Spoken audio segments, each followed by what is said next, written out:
বলবেন? সে তো আর তৃণমূলে নেই, এবার সে এসছে বিজেপির হয়ে প্রচার করতে। একটাই বলবো, অশান্ত করার লোক চলে এসছে, শান্ত লাভপুরকে অশান্ত করার লোক চলে এসছে। লাভপুরের মানুষকে, সকলকে করজোড়ে নিবেদন করব, সাবধান।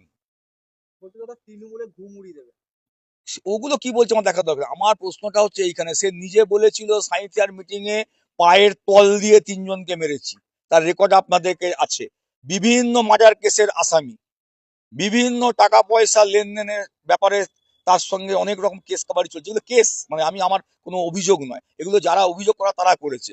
ফলে সে কার হয়ে প্রচার করতে হলো কি হলো সেটা তার ব্যক্তিগত ব্যাপার, সে নিয়ে আমার কিছু বলার নেই। আমার বলার জায়গা শুধু একটাই, শান্ত লাভপুরকে অশান্ত করা লোক চলে এসছে। সেই আমলে মারামারি কাটাকাটি, একসঙ্গে 11টা মার্ডার, মনে পড়ছে?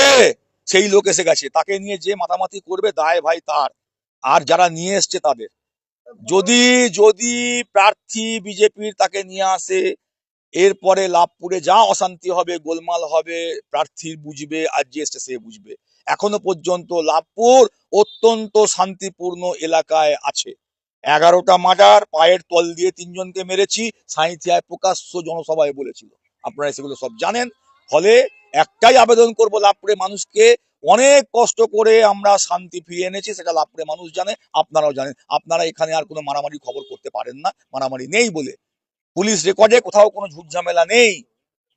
এর পরিপ্রেক্ষিতে এখন নির্বাচনের সময় অত্যন্ত শান্তিপূর্ণভাবে নির্বাচন চাই। গণতন্ত্রকে পুজো করি আমরা, গণতন্ত্রের শ্রেষ্ঠ উৎসব হচ্ছে এই নির্বাচন। এই নির্বাচনকে অশান্ত করার যদি কেউ চেষ্টা করে, প্রশাসনকে বলবো, ইলেকশন কমিশনকে বলবো তার ব্যবহার করতে, কারণ তার রেকর্ডটা একবার ভালো করে দেখে নিক যে তার রেকর্ড লাভপুরে কোন জায়গায় দাঁড়িয়ে আছে। দাদা, বিজেপির কাছে অভিযোগ সবসময় থাকে যে সংখ্যালঘুদেরকে ছাড়াই তারা চলে, কিন্তু আজকে মিছিলে দেখা গেল সংখ্যালঘু সম্প্রদায়ের প্রচুর মানুষ নজরুল ইসলাম সঙ্গে বিজেপির পতাকা এবং উত্তরীয় নিয়ে ঘুরছে।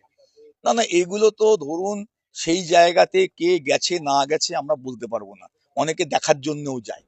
তো এবারে সেখানে কি আছে পরিস্থিতি, সেটা আমাদের ওখানকার অবজারভার মান্নান সাহেব আছেন, উনি ওখানে খোঁজ খবর নিয়ে আমাদেরকে রিপোর্ট জানাবেন। ওখানে আমাদের অঞ্চল সভাপতিরা আছে, আমাদের অবজারভার সাহেব আছেন, তারা দেখবেন বিষয়গুলো। সবার প্রস্তুতি কতটা চলছে? সবার অভিষেক বন্দ্যোপাধ্যায়ের সবার প্রস্তুতি চরম পর্যায়ে আছে, এবং সময় খুব কম।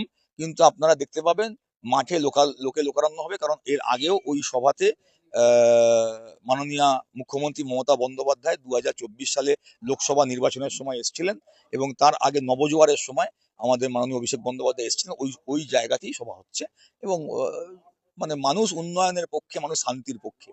এবং এই যে অশান্তির লোক চলে এলো, এতে তো মানুষ আরো বেশি জোটবদ্ধ হবে যে আজ যা হয়ে হোক ভাই, লাভপুরে যেন আর অশান্তি ফিরে না আসে।